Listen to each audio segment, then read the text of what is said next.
ملک بھر میں غیر قانونی طور پر مقیم افغان باشندوں سمیت غیر ملکیوں کی پکڑ دھکڑ کا سلسلہ جاری ہے۔ کراچی میں 24 گھنٹوں کے دوران 70 غیر ملکیوں کو گرفتار کر لیا گیا۔ کوئٹہ کے مختلف علاقوں سے 125 غیر قانونی افغان مہاجرین گرفتار کر کے مقدمہ درج کیا گیا۔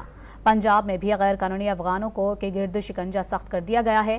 غیر قانونی افغان خاندانوں کی وطن واپسی کا سلسلہ جاری ہے۔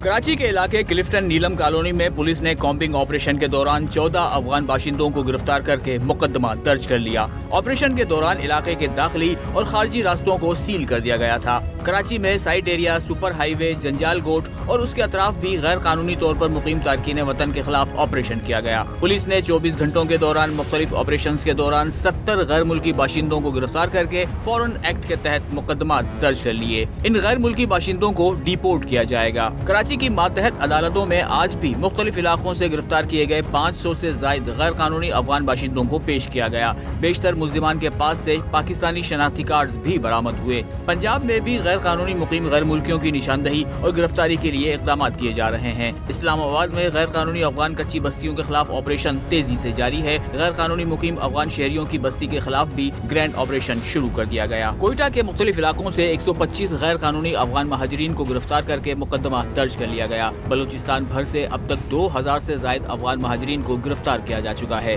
طورخم بارڈر پر غیر قانونی مقیم افغان شہریوں کی وطن واپسی کا سلسلہ جاری ہے۔ ڈی سی خیبر کے مطابق گزشتہ 4 روز کے دوران تقریباً 54 افغان خاندان واپس وطن جا چکے ہیں۔ پشاور میں مقیم افغان مہاجرین نے غیر قانونی طور پر مقیم غیر ملکیوں کے خلاف کارروائیوں کی حمایت کر دی۔ ان کا کہنا ہے کہ جو افغان غیر قانونی طور پر پاکستان میں مقیم ہیں، ان کے خلاف قانونی کارروائی حکومت کا درست فیصلہ ہے۔